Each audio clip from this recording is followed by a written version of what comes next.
नमस्कार दोस्तों, the learner point में आप सभी का स्वागत है।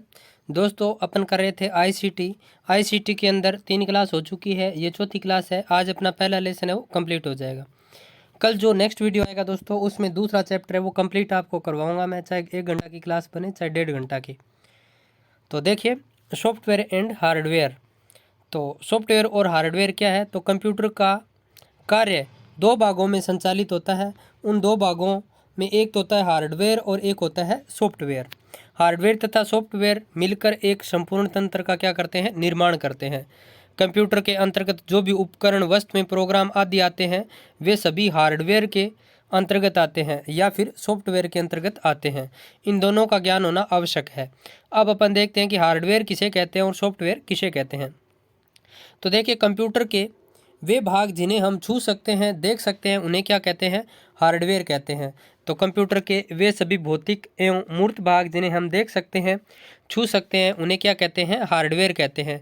जैसे सीपीयू हो गया, कीबोर्ड हो गया, माउस हो गया, प्रिंटर हो गया, स्पीकर हो गया, ये क्या है? ये हार्डवेयर के उदाहरण हैं।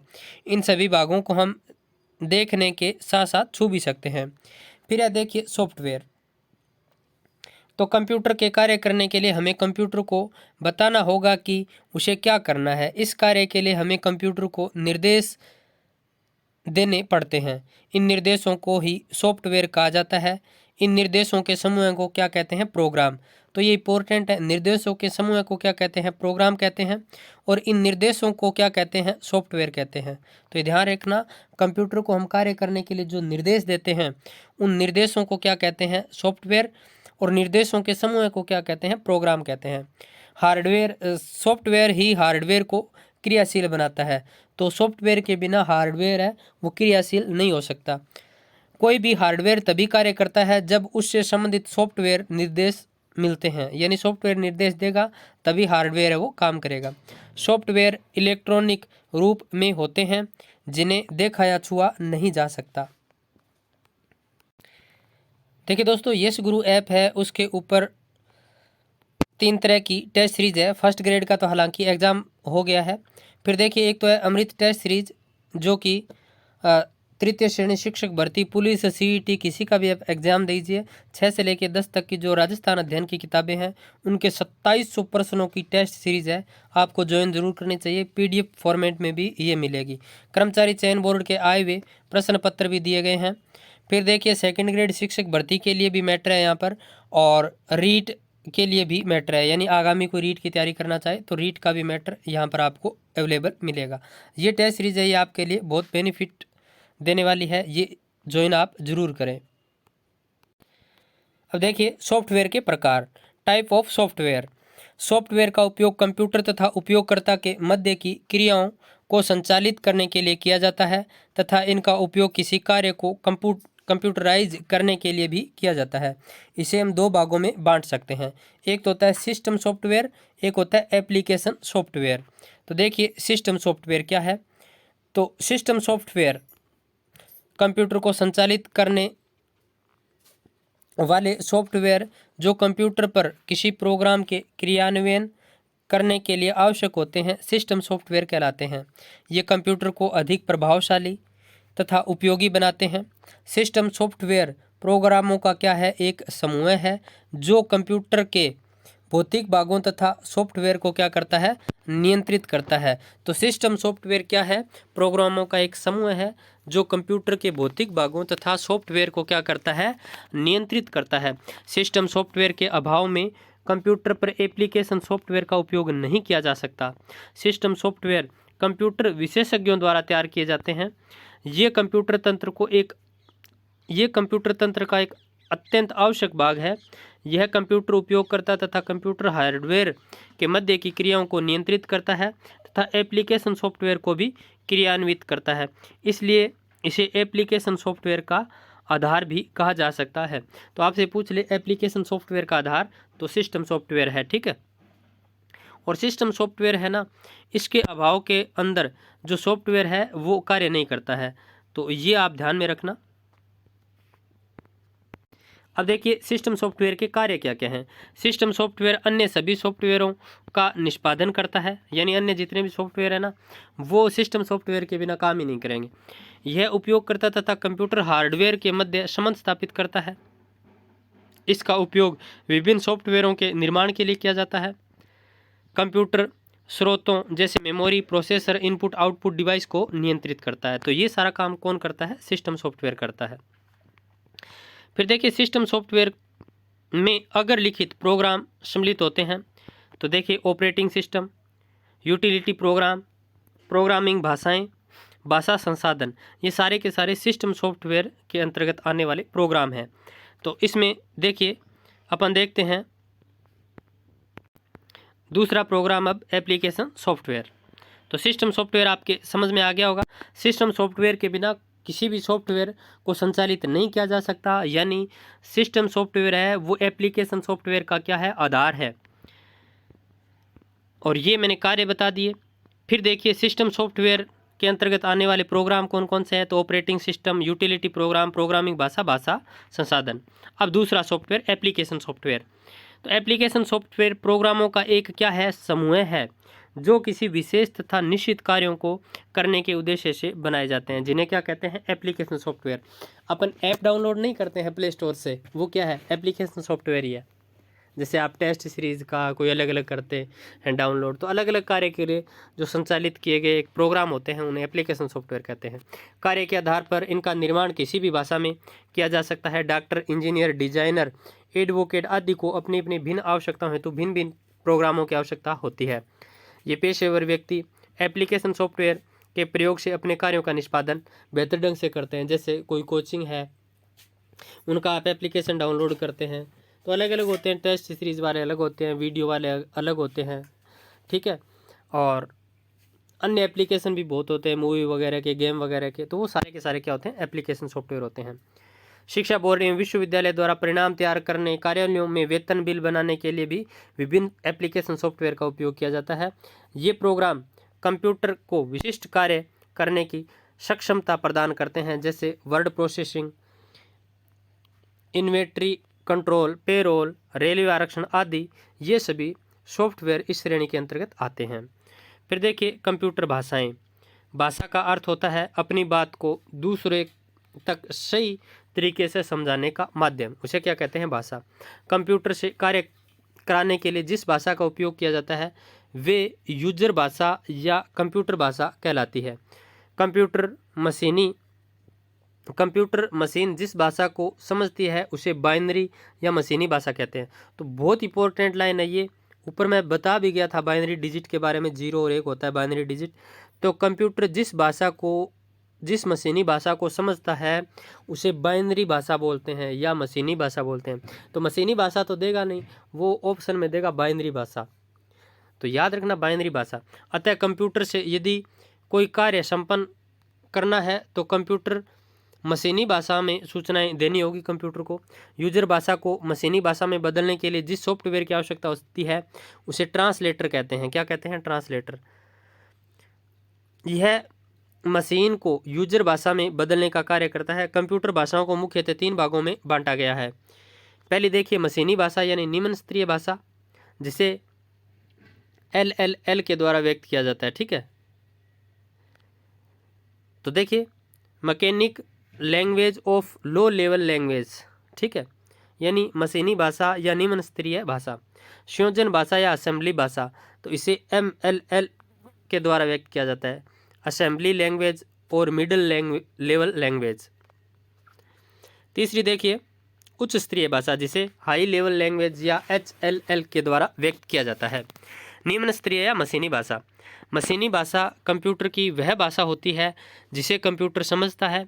इसे बाइनरी डिजिट में पीछे की क्लास में बता के गया था ना, 0 और 1 क्या होता है?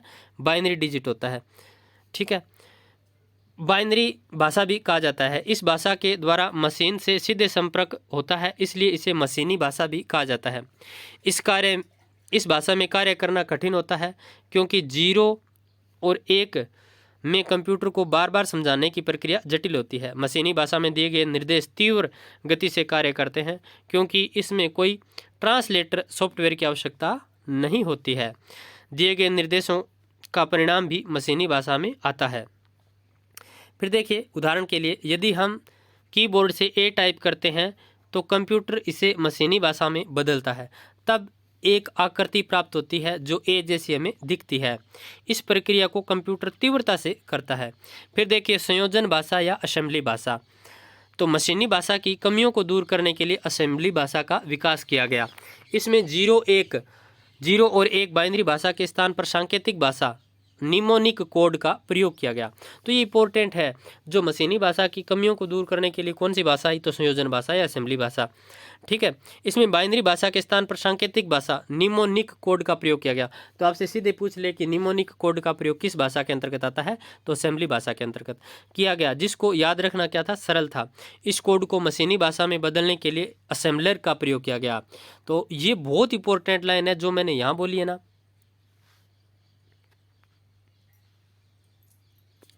मशीनी भाषा को, इस कोड को मशीनी भाषा में बदलने के लिए किसका प्रयोग किया जाता है, तो असेंबलर। तो असेंबलर क्या है, तो असेंबलर भाषा को बदलने के लिए प्रयोग किया जाता है। तो ये इंपॉर्टेंट, आप ध्यान रखना। असेंबलर क्या है, तो असेंबलर भाषा को बदलने के लिए उपयोग में किया जाता है या उपयोग में लिया जाता है। फिर देखिए यानी असेंबली भाषा को ये बदलने के लिए प्रयोग में लिया जाता है असेंबलर। इस भाषा में कार्य करना मशीनी भाषा की अपेक्षा सरल होता है। इनके प्रोग्राम को पहले मशीनी भाषा में बदला जाता था, जिससे इसकी गति मशीनी भाषा से कम होती है। संयोजन भाषा में प्रोग्राम लिखने के लिए मशीनी को हार्डवेयर की जानकारी होना आवश्यक है। तो संयोजन भाषा में प्रोग्राम लिखने के लिए मशीन को हार्डवेयर की जानकारी होना क्या है, आवश्यक है। जिसमें दो प्रोग्राम चलता है। यह मशीन पर आधारित भाषा है, अतः दूसरे सॉफ्टवेयर की आवश्यकता होती है, जैसे HLT, ADD, CLA और SUB। फिर देखिए उच्च स्तरीय भाषा। असेंबली भाषा की कमियों को दूर करने के लिए उच्च स्तरीय भाषा का विकास किया गया। ये एक एक लाइन इंपॉर्टेंट है, ये सारा मैं बस पढ़ रहा हूँ आपके लिए, बाकी एक एक लाइन है वो हमें ध्यान में रखनी है। असेंबलर क्या है, उच्च स्तरीय भाषा मतलब किस लिए आई थी, तो असेंबली भाषा की कमियों को दूर करने के लिए।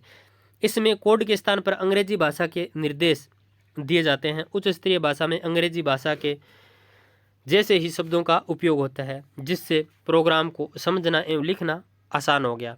यह मशीन पर आधारित भाषा नहीं होती, जिससे प्रोग्राम को मशीनी भाषा में बदलने के लिए कंपाइलर या इंटरप्रेटर का उपयोग किया जाता है। तो कंपाइलर या इंटरप्रेटर क्या है, तो प्रोग्राम को मशीनी भाषा में बदलने के सॉफ्टवेयर है कंपाइलर एवं इंटरप्रेटर। तो ये ध्यान रखना। आजकल सामान्यतः इसी भाषा का प्रयोग किया जाता है। उच्च स्तरीय भाषा में मुख्यतः C++, जावा और सामान्यतः सभी प्रोग्रामिंग भाषाएं आती है।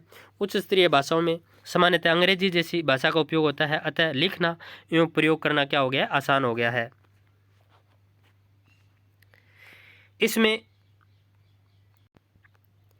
इसमें कोई विशेष हार्डवेयर की आवश्यकता नहीं होती है, अतः यह सभी तरह के कंप्यूटर पर इसको चला सकते हैं।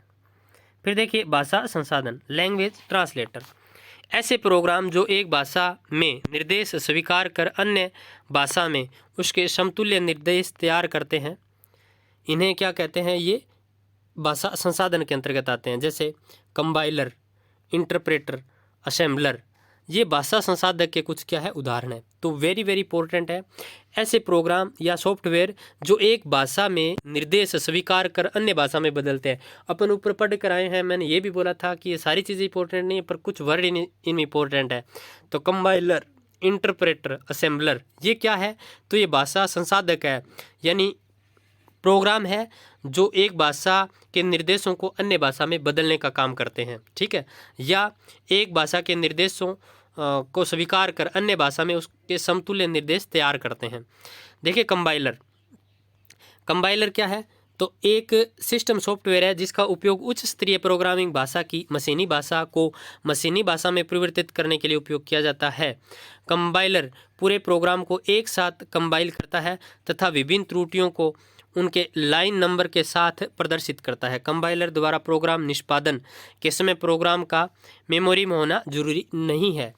फिर देखिए इंटरप्रेटर क्या है, तो देखिए इंटरप्रेटर वे भाषा प्रोसेसर जो उच्च स्तरीय प्रोग्रामिंग भाषा को पंक्ति दर पंक्ति मशीनी भाषा में परिवर्तित करते हैं इंटरप्रेटर कहलाते हैं। किसी भी पंक्ति में त्रुटि होने पर वह तत्काल प्रदर्शित कर देता है। इंटरप्रेटर द्वारा प्रोग्राम निष्पादन के समय प्रोग्राम का मेमोरी में होना क्या है, आवश्यक है। फिर है असेंबलर। यह असेंबली भाषा में लिखे प्रोग्रामों को मशीनी भाषा में परिवर्तित करता है। यह एक सिस्टम सॉफ्टवेयर है। असेंबलर एक बार में एक पंक्ति को मशीनी भाषा में परिवर्तित करता है, तो ये एक बार ही करता है असेंबलर। फिर देखिए ऑपरेटिंग सिस्टम। ऑपरेटिंग सिस्टम क्या है? ऐसे प्रोग्रामों का समूह है जो कंप्यूटर के समस्त कार्यों का संचालन करता है, ऑपरेटिंग सिस्टम कहलाता है। यह कंप्यूटर और उपयोगकर्ता यानी यूजर के बीच योजक की कड़ी का काम करता है। जैसे ही यूजर कंप्यूटर ऑन करता है, ऑपरेटिंग सिस्टम कंप्यूटर की मेमोरी में संग्रहित हो जाता है और फिर कंप्यूटर की समस्त क्रियाओं को क्या करता है, संचालित करता है। जैसे MS DOS, विंडोज, लिनक्स आदि कुछ प्रचलित ऑपरेटिंग सिस्टम हैं। ऑपरेटिंग सिस्टम के कार्य। स्मृति प्रबंधन। तो ऑपरेटिंग सिस्टम क्या करता है? स्मृति प्रबंधन का कार्य करता है। किसी भी प्रोग्राम तथा उससे संबंधित डाटा को मेमोरी में कहाँ रखना है तथा कहाँ से लाना है, इसका निर्धारण ऑपरेटिंग सिस्टम करता है। तो इंपॉर्टेंट लाइन है ये, किसी भी प्रोग्राम तथा उससे संबंधित डाटा को मेमोरी में कहाँ रखना है तथा कहाँ से लाना है, इसका निर्धारण ऑपरेटिंग सिस्टम ही करता है। फाइल प्रबंध। इसके अंतर्गत फाइल को उसके नाम से संग्रह तथा वापस लाने का कार्य कौन करता है? फाइल प्रबंध करता है। फिर देखिए निवेश निर्गम प्रबंध, इनपुट आउटपुट मैनेजमेंट। इसके अंतर्गत कंप्यूटर में डाटा देने अथवा कंप्यूटर में डाटा लेने के लिए काम आने वाली युक्तियों का प्रबंधन होता है। फिर देखिए यूजर इंटरफेस। यह ऑपरेटिंग सिस्टम उपयोगकर्ता के साथ संबंध रखता है, जिससे उपयोगकर्ता का काम क्या हो जाता है? सरल हो जाता है। यूटिलिटी। यूटिलिटी क्या है? तो ये प्रोग्राम उपयोगकर्ता को कार्य की जटिलताओं को दूर करवा देते हैं, तो ये क्या है? यूटिलिटी प्रोग्राम है। फिर ऑपरेटिंग सिस्टम की आवश्यकता क्यों है? तो ऑपरेटिंग सिस्टम हमारे कंप्यूटर के बीच एक माध्यम का कार्य करता है। इसके अलावा यह हार्डवेयर्स तथा सॉफ्टवेयर्स के मध्य एक सेतु का कार्य करता है। ऑपरेटिंग सिस्टम के बिना कंप्यूटर का अपने आप कोई अस्तित्व नहीं है। यदि ऑपरेटिंग सिस्टम न हो तो कंप्यूटर अपने हार्डवेयर जैसे कि कुंजी पटल, कीबोर्ड, मॉनिटर, CPU आदि के बीच कभी भी संबंध स्थापित नहीं कर पाएगा। ऑपरेटिंग सिस्टम किसी कंप्यूटर को प्रयोग करने वाले को जहमत से बचाता है कि वह कंप्यूटर के समस्त भागों की जानकारी रखे। ऑपरेटिंग सिस्टम के प्रकार। सिंगल यूजर ऑपरेटिंग सिस्टम वे ऑपरेटिंग सिस्टम है जो एक उपयोगकर्ता यूजर का प्रबंध रखते हैं, सिंगल यूजर ऑपरेटिंग सिस्टम कहलाते हैं। जैसे डोस, ठीक है, विंडोज। फिर है मल्टीलिटी ऑपरेटिंग सिस्टम।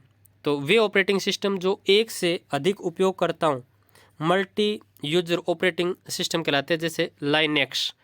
तो लाइनेक्स क्या है? एक मल्टी यूजर ऑपरेटिंग सिस्टम। फिर है यूटिलिटी प्रोग्राम। वे कंप्यूटर के विभिन्न भागों के रखरखाव तथा मरम्मत का कार्य करते हैं। ये प्रोग्राम उदाहरण के लिए disk recover program, data backup program. ये प्रोग्राम समय समय पर कंप्यूटर पर चलकर कंप्यूटर की मेमोरी को गतिशील व अधिक आंकड़े ग्रहण करने लायक बना देते हैं। इन सॉफ्टवेयरों के द्वारा आवश्यक आंकड़ों को बैकअप बनाकर रख सकते हैं। ये सॉफ्टवेयर कंप्यूटर पर किसी न किसी प्रकार की सुविधा प्रदान करते हैं, अतः इन्हें यूटिलिटी सॉफ्टवेयर कहते हैं। ये यूटिलिटी सॉफ्टवेयर सामान्यतः निम्न कार्यों के लिए प्रयोग में लाए जाते हैं। हार्ड डिस्क को सही रखने के लिए यानी स्कैन का काम करते हैं। Scanner disc. हार्ड डिस्क को गतिशील बनाए रखने के लिए डिस्क डिफ्रेगमेंटर का कार्य करते हैं। फाइलों को बैकअप लेने तथा बैकअप को पुनः कंप्यूटर पर डालने के लिए रिस्टोर प्रोग्राम। डिस्क पर अधिक आंकड़े भंडारित करने के लिए कंप्रेसिंग प्रोग्राम। कंप्यूटर पर वायरस की जांच करने व उसे डाटा के लिए एंटीवायरस प्रोग्राम आदि। तो ये सारे के सारे किसके अंतर्गत आते हैं? यूटिलिटी प्रोग्राम के अंतर्गत आते हैं। फिर देखिए महत्वपूर्ण बिंदु। आज जीवन का ऐसा कोई क्षेत्र नहीं है जिसमें कंप्यूटर का उपयोग नहीं किया जा रहा हो। कंप्यूटर अंग्रेजी भाषा के कंप्यूटर है वो लैटिन भाषा के कंप्यूट शब्द से बना है। कंप्यूटर तो अपने आप ही अंग्रेजी भाषा का शब्द है जिसका अर्थ है गणना करना। कंप्यूटर स्वचालित इलेक्ट्रॉनिक मशीन है जिसमें अपरिष्कृत आंकड़े देते हैं और परिष्कृत या अर्थपूर्ण सूचनाएं लेते हैं। कंप्यूटर के प्रमुख उपयोग: मौसम संबंधी अनुसंधान, मौसम का अनुमान लगाना, अंतरिक्ष संबंधी अनुसंधान, संचार, सूचनाओं का प्रसारण, ई कॉमर्स, पुस्तक प्रकाशन एवं मुद्रण, शिक्षा, अभियांत्रिकी, चिकित्सा, मनोरंजन, शोध कार्यों के प्रयोग आदि के लिए काम में लेते हैं। कंप्यूटर की विशेषताएं: गति, शुद्धता, सक्षमता, स्मरण शक्ति, व्यापक उपयोगिता, स्वचालन। कंप्यूटर की सीमाएं: सोचने समझने का अभाव, बुद्धि का अभाव, कंप्यूटर वायरसों का खतरा, सूचना प्रौद्योगिकी के युग में कंप्यूटर के बिना जीवन की कल्पना करना असंभव है। कंप्यूटर तंत्र के मुख्य भाग: system unit, input unit, output unit. फिर देखिए सेंट्रल प्रोसेसिंग यूनिट यानी सीपीयू, यह कंप्यूटर का दिमाग, इसका मुख्य कार्य प्रोग्रामों का क्रियान्वयन करना।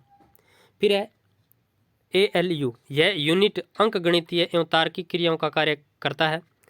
फिर है अनुप्रयोग के आधार पर कंप्यूटर 3 प्रकार के: analog computer, digital computer, hybrid computer. फिर देखिए आकार के आधार पर कंप्यूटर 4 प्रकार के: micro computer, mini computer, main frame computer, super computer. परम क्या है? परम पूरी तरह से भारत में विकसित किया गया विलक्षण गुणों और अद्वितीय क्षमता वाला बहुउपयोगी सुपर कंप्यूटर है। ये लास्ट में पढ़ रहा हूँ ना, महत्वपूर्ण बिंदु, प्रश्न यहीं से घूम जाएगा। मेमोरी देखिए, कंप्यूटर का कार्य संग्रह है, जहाँ डाटा, सूचना और प्रोग्राम संग्रहित रखते हैं और आवश्यकता के समय तत्काल उपलब्ध हो जाते हैं। मेमोरी को मुख्यतः 2 भागों में बांट सकते हैं: मुख्य मेमोरी और बाह्य मेमोरी। मुख्य मेमोरी को 2 भागों में विभाजित करते हैं: अस्थायी मेमोरी यानी रैम, स्थायी मेमोरी रोम। बिट क्या है? मेमोरी की सबसे छोटी इकाई बिट कहलाती है। बाइनरी अंक प्रणाली में इसका मान 0 अथवा 1 होता है। फिर देखिए बाइट, 8 बिट के समूह को क्या कहते हैं? बाइट कहते हैं। सामान्यतः एक कैरेक्टर, अंक या अक्षर को 1 बाइट में व्यक्त किया जाता है। किसी भी अंक प्रणाली का आधार, रिडेक्स और बेस उस प्रणाली में कुल अंकों या प्रतीकों को बताता है। द्विधारी प्रणाली में 1 + 1 = 10 होता है। आधार को व्यक्त करने के लिए शब्द स्क्रिप्ट का इस्तेमाल किया जाता है। तो ये दोस्तों, ये मेरे भी समझ में नहीं आया, मैंने तो इसको छोड़ा है। फिर देखिए द्विधारी संख्या को दशमलव की संख्या में बदलने के लिए प्रत्येक बिट को उसके स्थान के भार 1, 2, 4, 8 के साथ जोड़ा जाता है। फिर देखिए हार्डवेयर की यदि बात करें तो कंप्यूटर के वे सभी भौतिक भाग जिन्हें हम देख सकते हैं, छू सकते हैं, हार्डवेयर कहलाते हैं। सॉफ्टवेयर, कंप्यूटर के वे। फिर है सॉफ्टवेयर, कंप्यूटर से कार्य करवाने के लिए उसे दिए जाने वाले निर्देशों को क्या कहते हैं? सॉफ्टवेयर। तो कंप्यूटर से हम काम करवाते हैं, उसके लिए जो निर्देश देते हैं उन्हें क्या कहते हैं? सॉफ्टवेयर कहते हैं। कंप्यूटर के विकास क्रम में 5 पीढ़ियों में विभक्त किया जाता है। 4 आ चुकी है, 5वीं चल रही है। यूजर भाषा को मशीनी भाषा में बदलने के लिए ट्रांसलेटर सॉफ्टवेयर की आवश्यकता होती है। फिर देखिए कंप्यूटर भाषाओं को मुख्यतः 3 भागों में बांट सकते हैं: निम्न स्तरीय भाषा, असेंबली भाषा, उच्च स्तरीय भाषा। सॉफ्टवेयर मुख्यतः 2 प्रकार के: system software, application software. Compiler, interpreter, assembler, operating system software के उदाहरण हैं। ठीक है, ये भाषा को बदलने का काम करते हैं। कंपाइलर, इंटरप्रेटर, असेंबलर, याद रखना। कंप्यूटर में डाटा स्वीकार करने वाली युक्ति कौन सी है? तो कंप्यूटर में डाटा स्वीकार करने वाली युक्ति इनपुट यूनिट है। वो क्या है? डाटा स्वीकार करने वाली युक्ति है। कंप्यूटर की किसी विशिष्ट भाषा में लिखे समूह को क्या कहते हैं? तो कंप्यूटर में किसी विशिष्ट भाषा में लिखे निर्देशों के समूह को क्या कहते हैं? प्रोग्राम कहते हैं। अगला देखिए कंप्यूटर से जुड़े सभी भौतिक भाग जिन्हें हम देख व छू सकते हैं तो हार्डवेयर कहलाते हैं। जिन्हें देख व छू नहीं सकते उन्हें क्या कहते हैं? सॉफ्टवेयर कहते हैं।